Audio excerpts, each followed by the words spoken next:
You don't really know, what to expect, even from the number one player in the class. So I say we've had all these accolades for Nico, and you can build him up as much as you want. It has to translate to the football field, and Oh, nothing is a sure thing. before we move on from Arch, I know you watched the clip. Austin Stanley, co-owners of A to Z Sports, sent it to us in a group text the other night about the competition that Arch plays against down in New Orleans.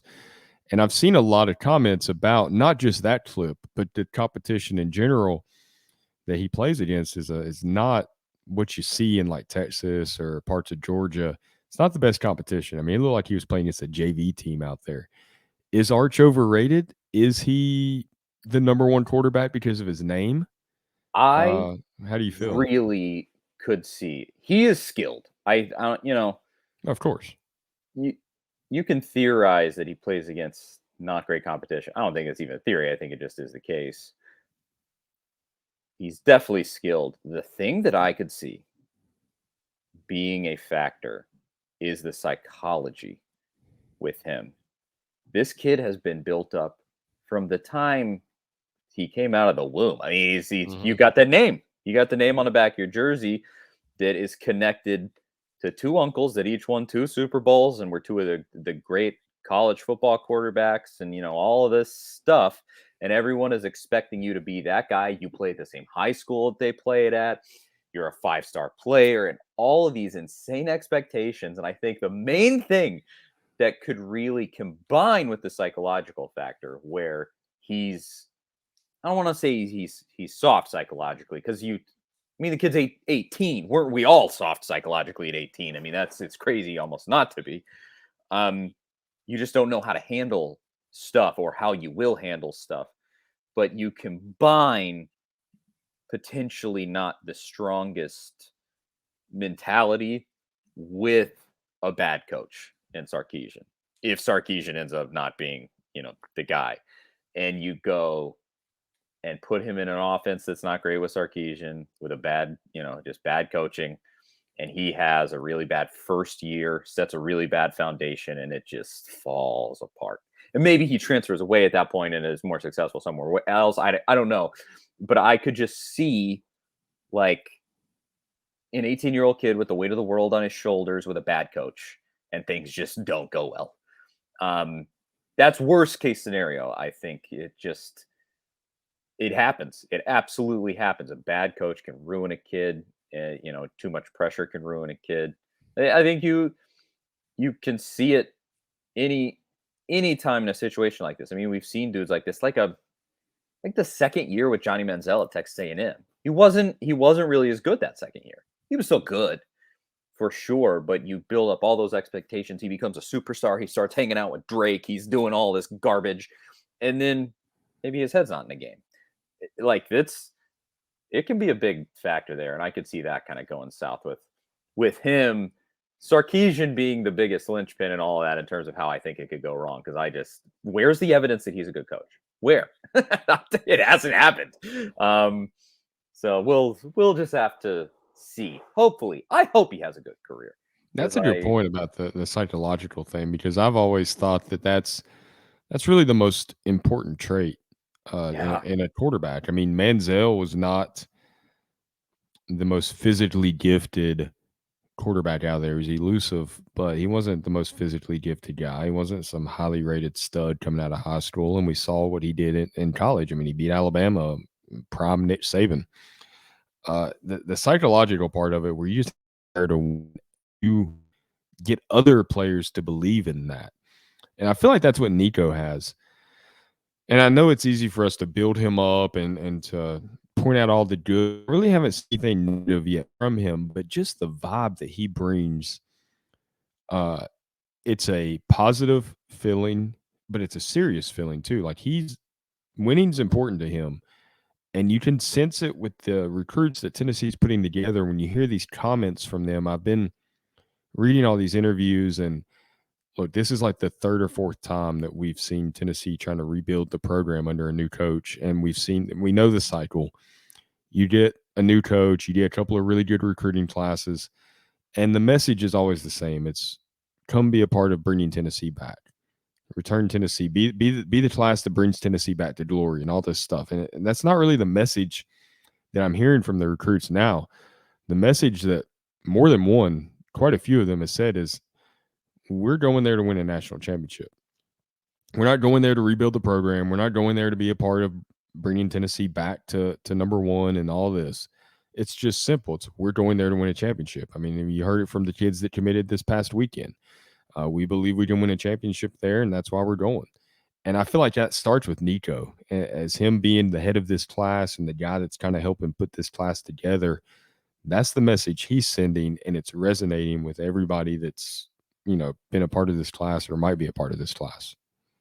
I think there's a lot of different types of quarterbacks that can succeed, but you have the super cerebral, incredibly serious bookworm like a Peyton Manning. I mean, you always heard those stories about how the dude just stayed in the film room, basically lived there, and just studied the game of football and was great that way. And then you kind of have guys that they're just natural leaders and they kind of go brain neutral when they're out there, sort of like a Johnny Manziel. Like, was he the smartest, most physically gifted dude out there? No, but he just had that spark. I think Jameis Winston was one of those. You would never see an interview with Jameis Winston and be like, this is one of the great thinkers of our time. No.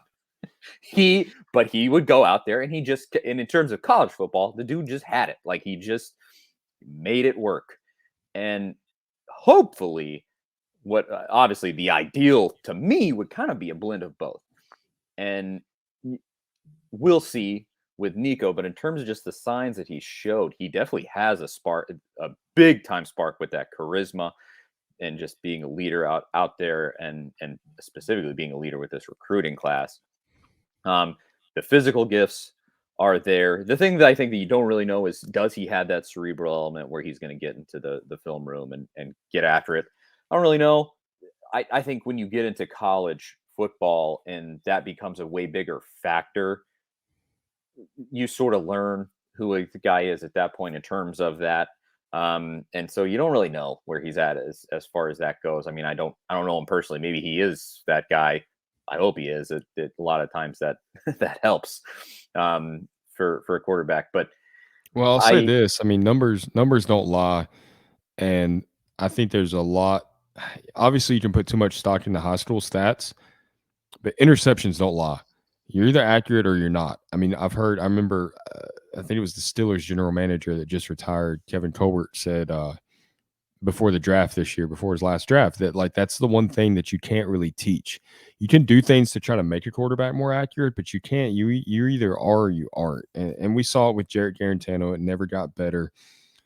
Nico, he had 33 touchdowns and 1 interception last year playing in Southern California. Like, that's impressive. JT Shrout, a player that signed with Tennessee during the Pruitt era that didn't see a ton of time, that had a great arm. He was also from California. He threw like 20-some interceptions his last year in high school. Like, it was always going to be an issue with him. I think that's something that you can tell in high school if it's going to be a problem. And that's the one thing that's going to keep you off the field. That's the one thing that's you're going to lose games. I mean, that's why Hendon Hooker was so great last year, is he just didn't turn the ball over. I think he had like 3 interceptions the whole year. So that's the one thing that, like, okay, Nico's got that. You don't get that just by a fluke. Like, you don't have that kind of success. You've got to be studying. You got to know the plays. You got to know what the other teams are wanting to do. You got to be studying the other team. Like, that comes from preparation just as much as natural ability. So that's one reason I'm pretty confident in him coming into the SEC. Yeah, I would agree with all of that. And I think don't discount the fact that actually there's pressure taken off of him in some sense because Arch Manning exists.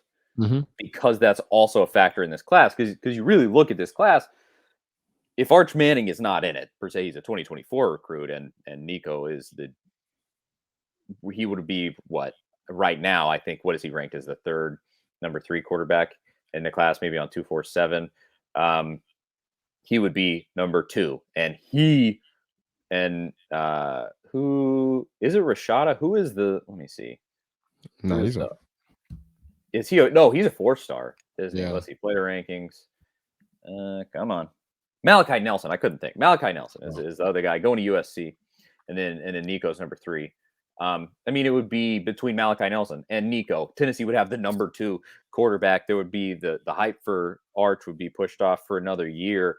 And like I think there's some to be said about the fact that like he's not getting the shine of like the number 1 recruit in this Oh, class. no doubt. I And blah, blah, agree. like that pressure is not on him. There is pressure in some sense to be like kind of the savior of Tennessee football in a way, but that's hopefully he doesn't really feel that way, and I'm not going to put that on him. Yeah, I agree. I mean, it's just like us going through that list just now, and you got a guy that like Davis Mills that maybe he doesn't. He's not a Heisman finalist at Stanford, so he wasn't successful because he was the number 1 recruit in the country, and you expect him to win a Heisman Trophy, and anything less than that's like a big disappointment. It is an insane amount of pressure. It's not fair, really, at all, because these rankings, in a sense, are, especially when you get to the top 15. I mean, they're just arbitrary rankings. They're just putting players where they want to put them based on their name or where they committed to. I mean, if Nico committed to USC, maybe he's battling Arch for that number 1 spot just because he's going to go play for Lincoln Riley. So those numbers, yeah, they're a good guideline, but when it gets to the top 15, top 20, top 30 players, there's not a huge difference in those guys. Yeah, there's really not. So I guess only time will tell. Hopefully, Tennessee comes out on the better end of that whole deal in terms of these talking points that have popped up where it's like, is Arch really the best quarterback in the class? Is it Nelson? Is it Nico? We'll see.